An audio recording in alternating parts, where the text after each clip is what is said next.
बड़ा साहब दो सवाल हैं। एक तो ये है कि मुदाखलत हो रही है, जब जज मान रहे हैं तो फिर मान रहे हैं, फिर तो बात ही खत्म होगी। इसको रोकना चाहिए या फिर इसको जारी और सारी रहना चाहिए? दूसरा, यही बाबर सत्तार साहब थे, ग्रीन कार्ड भी पहले से था इनका, तो पहले याद क्यों नहीं आया? देखिए जावेद चौधरी साहब, सबसे पहले हमारे लिए इंपॉर्टेंट चीज़ क्या है? हमारे लिए इंपॉर्टेंट चीज़ ये है कि निज़ाम अदल जब तक ठीक नहीं होगा तब तक पाकिस्तान नहीं ठीक हो सकता। और यही वो वजह है कि आपकी अगर आपको एक जज पसंद नहीं है तो आप ये ना सोचें कि मेरे केस उसकी पसंद नापसंद की वजह से फैसला होगा। वो आपको पता हो मेरा केस मेरे मेरिट पे होगा, नंबर एक। नंबर दो ये कि देखिए सर, जब आप लोग इकदाम ऐसे करेंगे कि नस्ला टावर गिरा देंगे, जब आप निकाह के अंदर घुस जाएंगे, जब आप रिकॉर्ड एक अरबों डॉलर का नुकसान कर देंगे, जब आप भुट्टो को फांसी दे देंगे, जब आप चलती हुई गवर्नमेंट इमरान खान की पाबंद करके गिरा देंगे कि खोलो, इतवार और छुट्टी के दिन बड़ा काम होता है इस मुल्क के अंदर, क्लैरिफिकेशन भी उस दिन ही आती है, अदालतें खुलती भी उस दिन ही है चलती हुई हुकूमत के लिए, और डिप्टी प्राइम मिनिस्टर भी उसी दिन होते हैं। ठीक है, ये छुट्टी के दिन पता नहीं क्यों है, वीकडेज होते हैं काम करने के लिए, छुट्टी का दिन होता है। खैर, इस्लाम में अब मुझे जो है ना वर्किंग। अच्छा, अब मेरे लिए जो है ना सर, देखिए मेरे लिए जावेद साहब, ये जो सब मैं रोज टीवी पे देखता हूँ, अभी मैं अंदर आ रहा था तो आपका नीचे जो बंदा वॉचमैन था वो कह रहा था इसका क्या फायदा है? वो गरीब की आवाज़ क्या है कि आप किसी की अजमत लुटी हो, आपने आके फैसला सुना दिया हो, टीवी पे चल रहा हो, लोग बड़े खुश करेंगे, बहुत खुश हो। रोटी आपने सस्ती कर दी, किसी बेवा यतीम का प्लॉट उसको वापस कर दिया, और नस्ला टावर के 4 करोड़ रुपए फी फ्लैट बनता है उनको 4.5 करोड़ रुपए दे दिए, तो उससे पाकिस्तानी कौम को भी फायदा हो रहा है। ये तो आपके इंटरनल मसले हैं। आपने 1 साल पहले तक, फिर अगर आप ही सवाल कर रहे हैं मुझसे, तो फिर ये अदालतों ने 1 साल पहले क्यों नहीं इन्फॉर्म किया? ये क्यों 1 साल तक बर्दाश्त करते रहे? ठीक है, और फिर जबानी जैसे मैंने कहा कुछ नहीं होता, आपसे कानून में शवाहिद मांगते हैं, शवाहिद पेश कर दें। ठीक है, वैसे इंटरवेंशन होती है अदलिया में एजेंसी से? देखिए पूरी दुनिया के अंदर ये कॉन्फ्लिक्ट चलते रहते हैं। ठीक है, अगर इसके अंदर देखिए, मैं खुद बहुत इस चीज़ का सफ़र भी किया मैंने, और मैं कहता हूँ कि ये घटिया कैंपेनिंग है, एक घटिया तरीका है, लेकिन घटिया तरीके को दफन करने का तरीका ये कि आप अपने किरदार को स्पॉटलेस क्लियर करें। ये रहा राइटिंग के अंदर, ये मैंने दिया था। ठीक है जी, अगर दिया था तो दे इंतजार क्यों है? अगर नहीं है तो फिर आप दोनों ट्रबल में हैं। ठीक है, ये तो कानून बड़ा क्लैरिटी के अंदर कि आप क्या है उसकी रीजन, उसके फिर बहुत सारी कॉन्टेशन बन जाएंगी, आप कुछ और सोचेंगे, मैं कुछ और सोचूंगा, मैं कुछ और सोचूंगा, उससे पहले आप वो करें। दूसरी चीज है कि आपने अभी अदालत ने स्टे ऑर्डर दिया पंजाब में रोटी के ऊपर, सुप्रीम कोर्ट उस पर एक्शन लेकर नल एंड वॉइड करती है, जब तक केस का फैसला नहीं होगा हम करेंगे। हम इसको सस्ती रोटी, गरीब को 2 रोटी, 1 रोटी के पैसे में 2 रोटी मिल जाए, नहीं किसी का इंटरेस्ट नहीं, ना मेरा है ना आपका ना किसी का है। मुझे आपको तो 2 रोटी का प्रॉब्लम नहीं है ना, अल्हम्दुलिल्लाह। ठीक है, लेकिन अगर एक आम आदमी को 25-30 रुपए को या 16 रुपए में रोटी मिल रही है, ठीक है, तो उसके बच्चे को पेट भर के खाना मिल रहा है। इसी तरीके से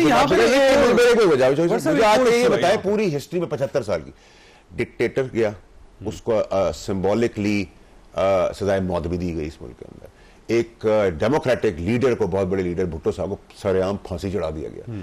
कोई जज गलत फैसला करने के बाद पेंशन उसकी छूटी, उसका घर वापस लिया, उसको जेल हुई, उसको सजाए मौत हुई गलत फैसला करने पर। आप अगेन कानून बना दें, कानून बना दें। ठीक है, हम तो बनाएंगे इंशाल्लाह, लेकिन एक होती है सेल्फ ग्रेस। सेल्फ ग्रेस क्या होती है कि जो चीज मैं आप पे अप्लाई कर रहा हूं, मैं कहूं अपने भी अप्लाई करूंगा। सेल्फ ग्रेस इतने बड़े लेवल, हम तो पेडेस्टल लेवल के लोग नहीं है ना, इनके लेवल पे इनको आगे बढ़ के कहना चाहिए ड्यूल नेशनल आप है, हम नहीं आपको बनने देंगे, क्योंकि आपने आइन, आपने किसी और का ओथ लिया है, मैंने नहीं लिया था बिकॉज़ मैं बाय बर्थ था, लेकिन आपने ओथ लिया था, मान लिया, हमने गलती कर दी, हमने प्राइस भर दी, आप गलती करें आपकी कीमत ना भरी जाए, ऐसा नहीं होगा। एक, और आप किस मनसब पे बैठकर ड्यूल नेशनल होकर दूसरे का फैसला कर रहे हैं, लेजिस्लेटर का, तो सर ये तो दोहा में आ रहा है ना। जीतेगा कौन, हारेगा कौन, और पाकिस्तान की उसके बाद क्या सूरत हाल होगी, तो ये सवाल है जो हम आज के पैनल के सामने रखेंगे। वाड़ा साहब ये फरमाइएगा सर, आज आपने सुप्रीम कोर्ट की ज़ाहिर हेयरिंग आपने देखी, ऐसा महसूस होता है कि सुप्रीम कोर्ट क्या पूरी अदलिया तस्लीम करें कि एजेंसियां उनके काम में मुदाखलत कर रही है, उसको रोकना पड़ेगा?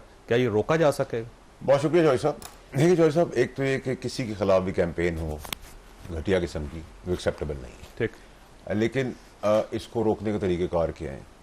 नंबर एक ये कि देखें, अभी मैं किसी शो पे था, बहुत सीनियर हमारे तो उस्ताद भी हैं, आमिर राना साहब ने लाइव बताया, क्योंकि वो बड़े स्ट्रेट फॉरवर्ड आदमी, उन्होंने कहा कि जी जस्टिस अत्तर मिनल्ला साहब ने जब बेल दी नवाज शरीफ साहब को, तो उसके बाद उन्होंने 60 जर्नलिस्ट रिपोर्टर्स को बुलाया और कहा मेरे बच्चे नहीं है।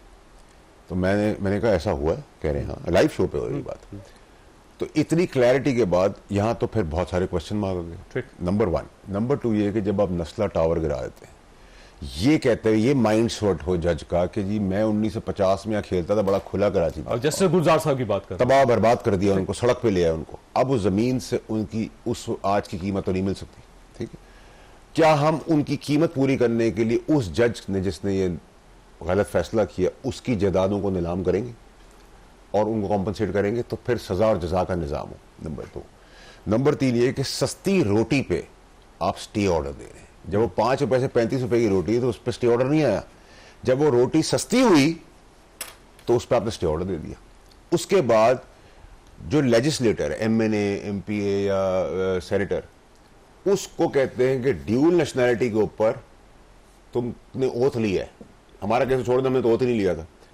और जो फैसला करने वाले हैं जजेस वो ड्यूल नेशनल रहे हैं। ये कैसा कानून है? नहीं सर, कानून है सर, एक कानून है कि आपके लिए शराब हलाल है, मेरे लिए हराम है।